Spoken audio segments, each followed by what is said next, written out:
Hello बच्चों, welcome back to our channel active अड्डा।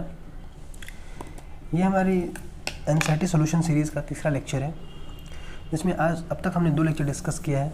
हम 12th क्लास की फिजिक्स का एनसीईआरटी सॉल्यूशन कर रहे हैं। अब तक हमने 2 लेक्चर डिस्कस किया है, जिनमें हमने टोटल 6 क्वेश्चन एनसीईआरटी के सॉल्व कर लिए हैं। आज हम कंटिन्यू करेंगे क्वेश्चन नंबर 7 से। क्वेश्चन नंबर 7 से डिस्कस करेंगे आज हम। चलिए स्टार्ट करते हैं सॉल्यूशन। कह रहा स्थिर वैद्युत क्षेत्र रेखा एक सतत वक्र होती है, अर्थात कोई क्षेत्र रेखा एकाएक टूट नहीं सकती। क्यों? ये फर्स्ट पार्ट। और सेकंड पार्ट में कह रहा स्पष्ट कीजिए कि 2 क्षेत्र रेखाएं कभी एक दूसरे को का प्रतिच्छेदन क्यों नहीं करती। चलिए स्टार्ट करते हैं। सबसे पहला हम बात करते हैं वैद्युत क्षेत्र रेखा की। वैद्युत क्षेत्र रेखा, सबसे पहली बात तो ये कि ये किसी आवेश के वैद्युत क्षेत्र को बताने के लिए, आवेश का वैद्युत क्षेत्र बताने के लिए ये किसी आवेश का वैद्युत क्षेत्र बताने के लिए कुछ काल्पनिक रेखाएं खींची जाती हैं। एग्जैक्टली में एग्जिस्ट नहीं करती हैं, ये रेखाएं काल्पनिक रेखाएं होती हैं। और इन्हीं काल्पनिक रेखाओं को हम क्या कहते हैं? वैद्युत क्षेत्र रेखा। ये खींची कैसी जाती हैं? तो ये एक परीक्षण आवेश की सहायता से खींची जाती हैं। तो ये परीक्षण आवेश की सहायता से खींची जाती है। परीक्षण आवेश क्या होता है? एक धनावेश होता है। जब हमने चेक किया तो एक पॉजिटिव चार्ज के पास जब हम एक परीक्षण आवेश रखते हैं तो इस पर बल लगाता है, और ये बल लगाते लगाते इसको इनफाइनाइट तक लेके जाता है, बाहर की दिशा में। तो इसके बेस पे हम ये डिसाइड कर लेते हैं, हर बार ऑल डायरेक्शन में हम ये डिसाइड कर लेते हैं कि किसी धनावेश की वजह से किसी परीक्षण आवेश पर लगने वाला बल बाहर की ओर है। इसीलिए किसी धनावेश का जो वैद्युत क्षेत्र होता है वो कहाँ तक होता है भाई? पहली बात तो वो बाहर की ओर होता है, लंबवत बाहर की ओर, और ये अनंत तक जाता है, क्योंकि परीक्षण आवेश अनंत तक मूव करता है। इसी तरह से जब हम एक ऋणावेश के पास लेके आते हैं तो अनंत से ये परीक्षण आवेश इसकी तरफ खिंचता हुआ चला आता है। तो हम ये कहते हैं कि एक ऋणावेश का जो वैद्युत बल रेखा होता है, ये वैद्युत क्षेत्र रेखा होती है, वो आवेश की तरफ होती है, और ये भी अनंत से अंदर की ओर चली आती है। वैद्युत क्षेत्र रेखाएं जो होती हैं ये वक्र रेखाएं होती हैं, और ये लचीली वक्र होती हैं, लचीली वक्र होती हैं। अब जैसे मान लीजिए अगर हम किसी आवेश के वैद्युत क्षेत्र को ड्रॉ करना चाहते हैं तो ये कुछ ऐसे ड्रॉ होंगे, ऐसे लाइक दिस, ऐसे ऑल डायरेक्शन में ऐसे। और अगर हमको किसी बिंदु पर वैद्युत क्षेत्र की दिशा ज्ञात करनी है तो हमको उस बिंदु पे क्या खींचना पड़ेगा? एक स्पर्श रेखा। अगर धनावेश है तो बाहर की ओर। जैसे मान लीजिए हम इस बिंदु पे वैद्युत क्षेत्र की दिशा ज्ञात करनी है तो हम यहाँ खींचेंगे स्पर्श रेखा। जैसे यहाँ पता करना है तो यहाँ क्या खींचेंगे? यानी कि वैद्युत क्षेत्र रेखा के किसी बिंदु पर वैद्युत क्षेत्र की दिशा ज्ञात करने के लिए हमें उस बिंदु पे क्या खींचना पड़ता है? एक स्पर्श रेखा खींचना पड़ता है। और उसी स्पर्श रेखा की जो दिशा होती है वो हमें क्या बता देता है भाई? उस बिंदु पर वैद्युत क्षेत्र की दिशा बता देता है। अब हमसे कह रहा कि ये एकाएक टूट नहीं सकती हैं। क्यों? नॉर्मली देखा गया है कि किसी आवेश का जो वैद्युत क्षेत्र होता है, किसी आवेश का वैद्युत क्षेत्र होता है, वो दूरी बढ़ने पर घटता है। दूरी बढ़ने पर वैद्युत क्षेत्र क्या होता है भाई? तो दूरी बढ़ने पर वैद्युत क्षेत्र घटता है, पहली बात। और दूसरी बात, ये अनंत पर शून्य हो जाता है। ये जो वैद्युत क्षेत्र होगा ये अनंत पर, आवेश का वैद्युत क्षेत्र अनंत पर शून्य हो जाएगा। अब अगर आवेश का वैद्युत क्षेत्र अनंत पर शून्य होता है, बीच में कहीं वो जीरो नहीं हो रहा, मतलब इस पूरी लाइन पे ये कहीं जीरो नहीं हो रहा, और अगर ये अनंत पर शून्य होता है तो सोच के देखिए, अगर ये लाइन ऐसे चली और सडनली यहाँ ब्रेक हो गया, यहाँ पे कुछ ब्रेक आ गया इसका, और यहाँ से आगे चल के फिर ये अनंत पे खत्म हो रहा, तो इतनी दूर में जब वैद्युत बल रेखाएं ही नहीं तो यही वैद्युत क्षेत्र जीरो बता देगा। जबकि ऐसा होता नहीं है, ये वैद्युत क्षेत्र घटता तो, और घटते घटते कहाँ जीरो होता है? अनंत पे जीरो होता है। तो इस नाते ये कहीं एकाएक टूट नहीं सकती, क्योंकि जहाँ ये ब्रेक करेंगे वहाँ वैद्युत क्षेत्र को जीरो बताएंगे, और वहाँ वैद्युत क्षेत्र एग्जैक्टली में जीरो नहीं होता। ये वैद्युत क्षेत्र के रिप्रेजेंटेशन के लिए काम आती है, प्रदर्शित करने के लिए काम आती है वैद्युत क्षेत्र को। तो वैद्युत क्षेत्र का सही रिप्रेजेंटेशन तभी करेंगे जब इनमें कोई सडन ब्रेक एकाएक कहीं टूटे ना। तो इनको कहीं एकाएक टूटना नहीं चाहिए, क्योंकि एकाएक टूटने की वजह से वो उस पॉइंट के वैद्युत क्षेत्र को जीरो बताएंगे, जबकि ऐसा होता नहीं है। वैद्युत क्षेत्र कहाँ का जीरो होता है? अनंत का वैद्युत क्षेत्र क्या होता है? जीरो होता है। ठीक, तो ये फर्स्ट पार्ट। अब बात करते हैं दूसरे पार्ट की। स्पष्ट कीजिए कि दो क्षेत्र रेखाएं कभी एक दूसरे को प्रतिच्छेदन क्यों नहीं कर सकती। चलिए हम मान के देखते हैं कि दो वैद्युत क्षेत्र रेखाएं एक दूसरे को काट देती है। मान लीजिए एक वैद्युत क्षेत्र रेखा ऐसे निकला कर्व वाला और एक वैद्युत क्षेत्र रेखा ऐसे निकला कर्व वाला। क्लियर, दोनों वाला। वैसे काटनी नहीं चाहिए लेकिन ये काट दी, सपोज ये काट ली, तो देखते हैं हम नुकसान क्या होगा, इससे दिक्कत क्या होगी। मान लीजिए हम इस कटान बिंदु को देखें, तो कटान बिंदु पे हम पूछें कि वैद्युत क्षेत्र की दिशा किधर होगी, तो इस वाले कर्व की वजह से वैद्युत क्षेत्र इधर हो जाएगा, और इस वाले कर्व का अगर हम टेंजेंट ड्रॉ करेंगे तो वैद्युत क्षेत्र इधर हो जाएगा, ऐसे टेंजेंट इधर निकल जाएगा। यानी कि जहाँ दोनों रेखाएं एक दूसरे को काट रही हैं, कटान बिंदु पर एक ही क्षेत्र की दो दिशा प्रदर्शित हो रही है। कटान बिंदु पर एक ही क्षेत्र की दो दिशाएं प्रदर्शित हो रही हैं,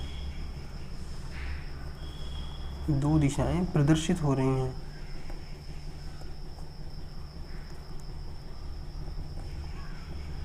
और किसी एक आवेश की वजह से एक बिंदु पर वैद्युत क्षेत्र की केवल एक ही दिशा हो सकती है, तो दो दिशाएं आना जो प्रदर्शित हो रहा है ये असंभव है, ये हो ही नहीं सकता कि एक बिंदु पर एक आवेश की वजह से वैद्युत क्षेत्र की दो दिशाएं हो जाए, तो ये असंभव है। अगर ये असंभव है इट मीन्स यही असंभव है कि दो रेखा एक दूसरे को काटे हैं, क्योंकि जब भी वो जब काटेंगी तब कटान बिंदु पर यानी कि एक ही बिंदु पर वैद्युत क्षेत्र की दो दिशाएं हमको दिखाई देंगी, जो कि होना असंभव है। तो एक ही बिंदु पर एक आवेश की वजह से केवल वैद्युत क्षेत्र की एक दिशा हो सकती है, दो दिशाएं नहीं हो सकती।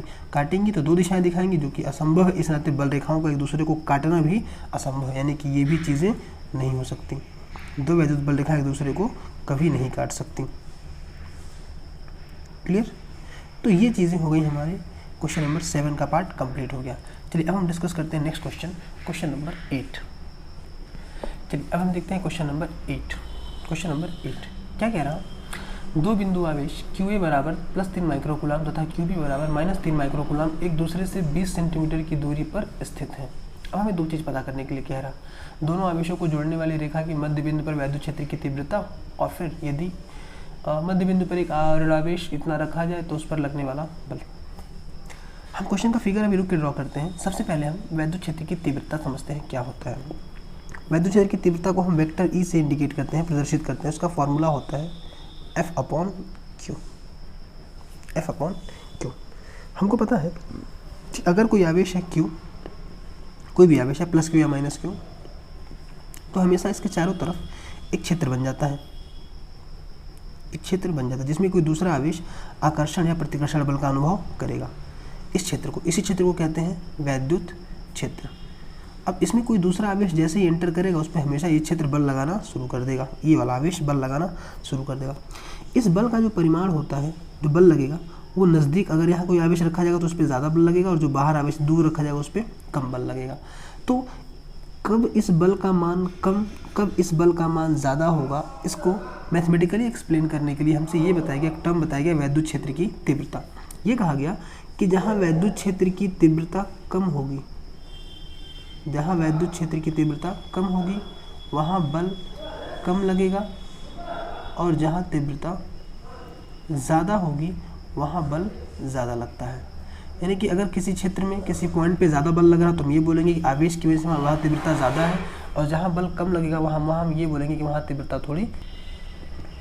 तो तीव्रता का फॉर्मूला हो गया वैद्युत क्षेत्र की तीव्रता का फॉर्मूला E बराबर F/Q। एकांक आवेश पर लगने वाला बल, मात्रक होता है इसका न्यूटन पर कूलम, और ये होती है एक सदिश राशि, सदिश राशि। धन आवेश के लिए तीव्रता की दिशा बाहर की ओर, और ऋण आवेश के लिए वैद्युत क्षेत्र की तीव्रता की दिशा हमेशा आवेश की ओर या अंदर की ओर होती है।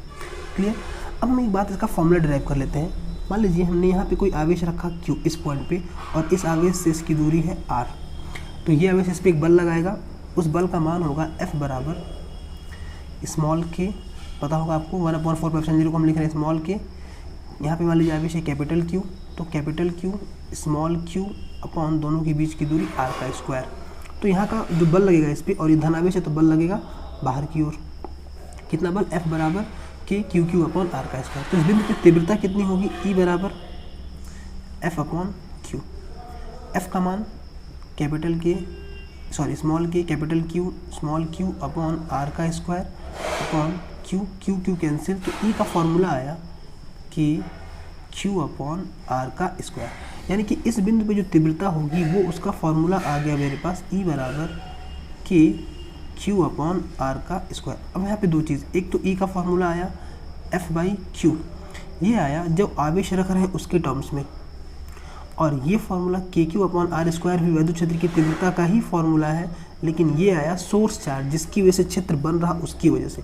तो दोनों फार्मूला कब अप्लाई करना है आपको समझ में आ गया होगा।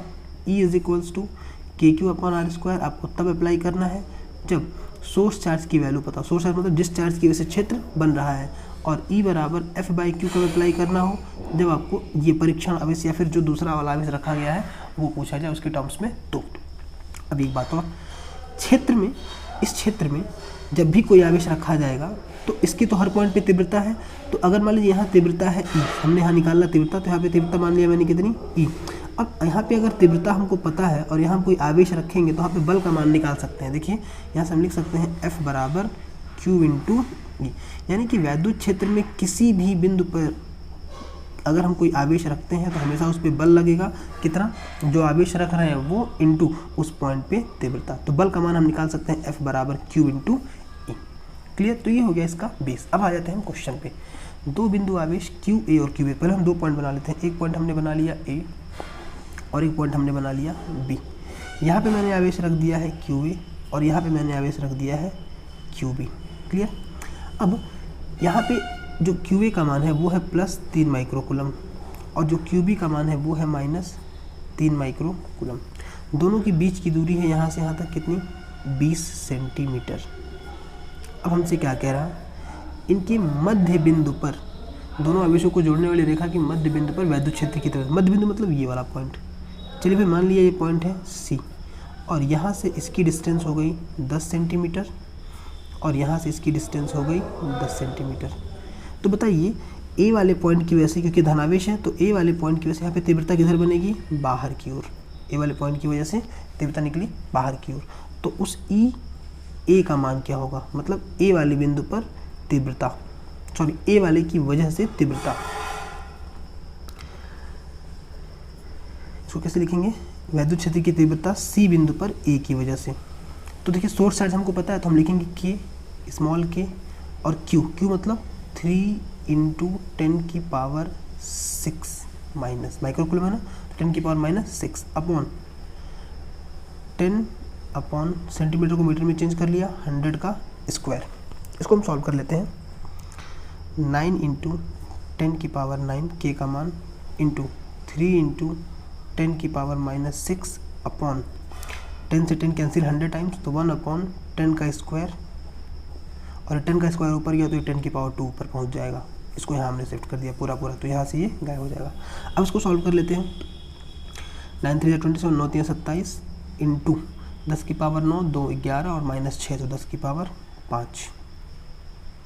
क्लियर, तो ये निकल गया यहाँ पे इस बिंदु पे तीव्रता इसकी वजह से ECA का मान। अब B वाले बिंदु की वजह से यहाँ तीव्रता होगी और ये नेगेटिव है तो आवेश की तरफ, तो हमने लिख दिया यहाँ पे ECB। अब वैद्युत क्षेत्र की तीव्रता C वाले बिंदु पर B वाले की वजह से कितना आएगा भाई, तो इसको हम लिख सकते हैं कि इंटू Q अपॉन R का स्क्वायर, ये तो फॉर्मूला होता है। अब K का मान 9 इंटू 10⁻⁹ इंटू Q का मान 3 इंटू 10⁻⁻⁶। यहाँ माइनस क्यों नहीं लिखा, क्योंकि माइनस की वजह से हमने इसकी दिशा डिसाइड कर ली है। अपॉन R का स्क्वायर तो फिर वही 1/10 का होल स्क्वायर, ये 1/10 ऊपर पहुँचा। सॉल्व करने देखिए 9 3 27 इंटू 10⁻⁹ और 2 11, 11 में से 6 गया तो माइनस, 11 में से 6 गया तो 5, ये आ गया न्यूटन पर कूलम। दोनों तीव्रता हमने निकाल ली। अभी जस्ट हमने आपको बताया था कि अगर एक बिंदु पर दो वेक्टर राशियाँ एक दिशा में हो तो इनका परिमाण जुड़ जाता है।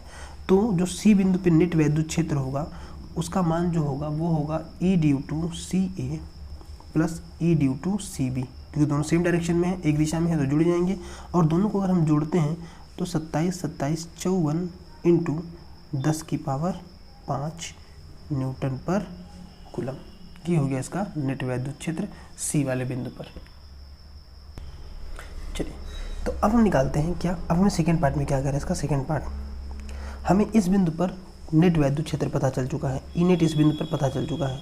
तो अगर इस बिंदु पे कोई आवेश रखेंगे, अभी हमने आपको कुछ देर पहले बताया था कि अगर किसी बिंदु का वैद्युत क्षेत्र मुझे पता है और वहाँ हम कोई आवेश रखेंगे तो हमेशा उस पर एक बल लगेगा और उस बल का मान होगा F बराबर Q इंटू ई। तो हम जानते हैं F बराबर Q इंटू ई, हम जानते हैं कि जो F का मान होता है वो होता है Q इंटू ई के इक्वल। अब कितना आवेश रख रहे हैं भाई, तो एक ऋणावेश रख रहे हैं, कितना भाई, Q का मान है 1.5 इंटू 10 की power minus 9 into E net का मान हमने निकाला है 54 इंटू 10 की पावर 5। ठीक है, अब देखिए वैद्युत क्षेत्र को अगर हम प्रदर्शित करते हैं, मान लीजिए इस केस में वैद्युत क्षेत्र की दिशा ये है वैद्युत क्षेत्र की दिशा ये है। अगर हम इसमें कोई धनावेश रखेंगे तो धनावेश पे जो बल लगता है वो लगता है क्षेत्र की दिशा में, F बराबर Q इंटू ई। और अगर कोई ऋणावेश रखते हैं तो ऋणावेश पे बल लगता है क्षेत्र के विपरीत दिशा में। जैसे यहाँ पे वैद्युत क्षेत्र है इस तरफ बाहर की ओर, तो अगर हम वैद्युत क्षेत्र की दिशा ये और इस पर कोई ऋणावेश रखेंगे तो अगर ऋणावेश रखेंगे तो हमेशा ऋणावेश पे बल क्षेत्र के विपरीत दिशा में लगेगा। यानी कि इस पे जो बल लगेगा, यहाँ पे जो आवेश ऋणावेश रख रहा है, क्वेश्चन कह रहा है ना, यदि हम एक ऋणावेश इतना रखें तो उस पर लगने वाला बल, तो ऋणावेश पे बल किधर लगेगा, इस दिशा में। चलिए निकाल लेते हैं उसका मान 1.5 इंटू 10 की पावर माइनस 9 इंटू दिस। अब इसको हम मल्टीप्लाई करेंगे तो 81 आ जाएगा, इन दोनों को मल्टीप्लाई किया तो, और इंटू 10 की पावर माइनस 4 या फिर 0.81 इंटू 10 की पावर माइनस 2 न्यूटन ये लगने वाला उस आवेश पे नेट बल हो गया और ये अपना आंसर हो गया। ये 81 था, 81 से हमने 100 इसको दे दिया, 100 दे देंगे तो 10 की पावर माइनस 4 से 10 की पावर माइनस 2 में कन्वर्ट हो जाएगा। चलिए हम नेक्स्ट क्वेश्चन पे मूव करते हैं, क्वेश्चन नंबर 9। अब हम देख लेते हैं आज का लास्ट क्वेश्चन। लास्ट क्वेश्चन में क्या कह रहा है, किसी निकाय में दो आवेश QA तथा QB क्रमशः दो बिंदु A इतना और इतना पर अवस्थित है। निकाय का कुल आवेश और वैद्युत द्विध्रुव आघूर्ण, ये वैद्युत द्विध्रुव से रिलेटेड टॉपिक है और इसमें थोड़ी सी ज्यामिति यूज़ हुई है, कोऑर्डिनेट ज्योमेट्री। देख लेते पहले इसमें ज्यामिति क्या यूज़ हुई है। देखिए यहाँ पे दो पॉइंट्स दिए हुए हैं, एक पॉइंट दिया हुआ है A जिसका निर्देशांक दिया है 0, 0, -15 और एक पॉइंट दिया हुआ है B जिसका निर्देशांक दिया हुआ है 0, 0, +15। इस निर्देशांक से हम ये कंक्लूजन निकाल पा रहे हैं कि जो A और B दो बिंदु हैं उनका X और Y निर्देशांक दोनों स्थितियों में 0 है। मतलब न वो X पे है, न Y पे है, न XY के बीच में है, वो एग्जैक्टली कहाँ स्थित है, Z एक्सिस पे, Z अक्ष पे उपस्थित है। तो ये तो श्योर हो गया कि जो दो बिंदु हैं, ज्यामिति से मैंने पता लगा लिया कि दोनों बिंदु कहाँ स्थित हैं, Z अक्ष पे। अब अक्ष कैसे बनते हैं, ये होता है X अक्ष, ये होता है Y अक्ष और ये होता है आपका Z अक्ष। तीनों दूसरे के लंबवत, जैसे ये X ये Y तो Z होगा इसके लंबवत, ये X ये Y और ये Z। अब यहाँ पे दूसरा टर्म हमें क्या जानना है, दूसरा टर्म हमें यहाँ दिया हुआ है द्विध्रुव आघूर्ण। द्विध्रुव आघूर्ण जानने के लिए पहले हमें जानना पड़ेगा द्विध्रुव क्या होता है। द्विध्रुव क्या होता है, द्विध्रुव एक ऐसा निकाय होता है जिसमें दो बराबर परंतु विपरीत आवेश एक दूसरे से कुछ दूरी पे स्थित होते हैं। जैसे दो बराबर, मान लीजिए एक ऐसा सिस्टम हम बनाना चाहते हैं जिसमें एक पॉइंट है A, एक पॉइंट है B और यहाँ पे आवेश मैंने रख दिया +Q और यहाँ आवेश रख दिया -Q। ये इसका मिड पॉइंट हो गया, यहाँ से ये हो गया L डिस्टेंस पे, यहाँ से इसकी भी दूरी उतनी ही होगी, कुल दूरी कितनी हो गई 2L। तो यहाँ पे हम ये समझ पाए कि दो आवेश जब एक निकाय बनाते हैं और दो बराबर और विपरीत आवेश होते हैं तो इस निकाय को हम कहते हैं वैद्युत द्विध्रुव। जैसे एग्जांपल में आप ले सकते हैं HCl, जैसे एग्जांपल में आप ले सकते हैं HBr, एग्जांपल पे आप ले सकते हैं C2H5OH। ये सब क्या है, सब द्विध्रुव के ही एग्जांपल हैं ये सब, जिसमें एक धनावेश और एक ऋणावेश होता है कुछ दूरी पे। दूसरी बात, अगर हम पूछें कि इस निकाय का कुल आवेश क्या होगा, Q नेट क्या होगा, तो इस निकाय का कुल आवेश होगा 0। क्यों, क्योंकि यहाँ पे जितना नेगेटिव है उतना ही यहाँ पॉजिटिव है, ओवरऑल कैंसिल होकर क्या आंसर आ जाएगा 0। तो निकाय का कुल आवेश हो जाएगा 0। अब बात करते हैं यहाँ पे द्विध्रुव के आघूर्ण की। एक तो हो गया द्विध्रुव, अब बात करते हैं द्विध्रुव के आघूर्ण की। द्विध्रुव का आघूर्ण, द्विध्रुव के आघूर्ण का फॉर्मूला, ये फॉर्मूला होता है, आघूर्ण मतलब रोटेशन से कुछ रिलेशन होगा इसका, घूर्णन गति से, आगे हम समझेंगे, आपने थ्योरी में पढ़ा भी होगा। इसको हम P से इंडिकेट करते हैं, स्मॉल p से, और इसका फॉर्मूला होता है किसी एक आवेश का परिमाण इंटू दो आवेशों के बीच की दूरी। मात्रक होगा कूलम मीटर, कूलाम इसका और लंबाई का मात्रक मीटर, तो कूलम मीटर। ये एक सदिश राशि होती है, सदिश राशि। सदिश राशि होने की वजह से संख्यात्मक मान तो यहाँ से निकाल लेंगे, बाकी इसकी दिशा कहाँ से निकालेंगे, तो याद रखेंगे इसकी दिशा हमेशा होती है from negative to positive, from negative to positive. तो यहाँ पे चाहे तो ड्रॉ भी कर सकते हैं, ये नेगेटिव और ये पॉजिटिव, तो ये हो गया द्विध्रुव आघूर्ण की दिशा from negative to positive, vector P। और फॉर्मूला क्या है, Q × 2L। चलिए अब हम आते हैं इस क्वेश्चन का फिगर बनाते हैं। दो आवेश दिए हुए हैं z अक्ष पे, हम अपने सुविधा के हिसाब से इसको x y z, इसको z y x, x z y कुछ भी मान सकते हैं, कहीं किसी को भी। तो हम क्या करते हैं, हमने ऐसे ड्रॉ कर दिया अक्ष, ऐसे ड्रॉ कर दिया। हम मान लेते हैं ये z अक्ष है, ये y अक्ष है, और ऐसे कहीं होगा x अक्ष, इसी के जस्ट लंबवत कहाँ जाएगा, x अक्ष ऐसे जाएगा। तो हमको दिखाना किस में है, z अक्ष पे। z अक्ष पे हम पहले चलते हैं, बिंदु A ढूंढते हैं। A का निर्देशांक 0 0 -15, तो ये 0 तो -15 कहीं यहाँ आएगा A बिंदु पे। हम मान लेते हैं इसका निर्देशांक है A का 0, 0, -15, और B बिंदु का है 0 0 15 पे, तो B बिंदु कहीं यहाँ आएगा 15 यूनिट आगे, तो B का निर्देशांक हो गया 0, 0, 15। अब देखते हैं दोनों के बीच की कुल दूरी कितनी निकल के आ रही है, 15 यहाँ और 15 यहाँ, कुल दूरी हो गई कितनी भाई, 30 सेंटीमीटर।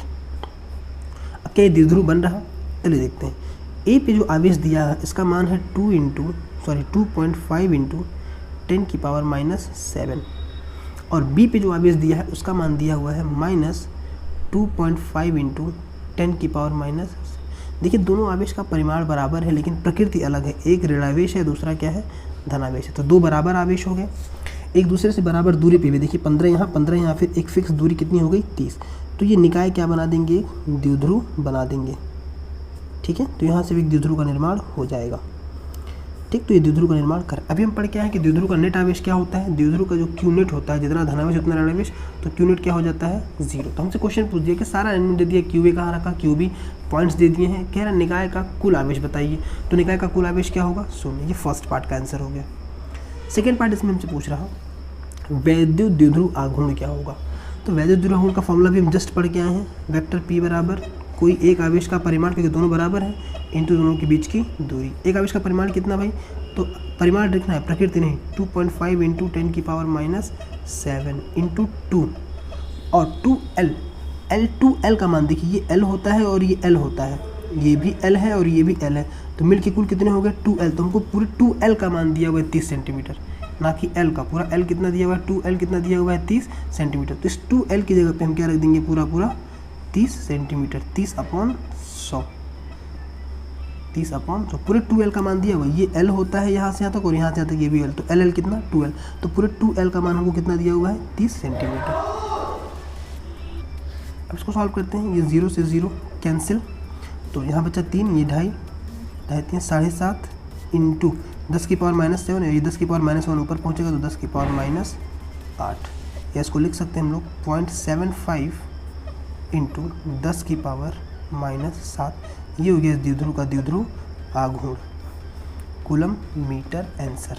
चाहे तो इस फिगर में इसकी दिशा दिखा सकते हैं, माइनस है, ये प्लस है, तो हम ऐसे चलेंगे, ये माइनस से प्लस की ओर, ये इसकी दिशा हो जाएगी माइनस से प्लस की ओर, क्लियर। तो ये आपका आंसर हो गया। सो सेशन में हम इतना ही रखते हैं, बाकी नेक्स्ट क्लास में अब हम फिर क्वेश्चन नंबर 9 से आगे कंटिन्यू करेंगे। हमने क्वेश्चन नंबर 9 तक फर्स्ट चैप्टर का एनसीईआरटी का सोल्यूशन कर लिया है, बाकी नेक्स्ट वीडियो में हम 9 से आगे कंटिन्यू करेंगे। आई होप आपको समझ में आएगा, और आपको जो भी डाउट हो तो आप कमेंट में हमसे पूछ सकते हैं, आपके जो भी सजेशंस हो आप हमको कमेंट भी दे सकते हैं। Thank you.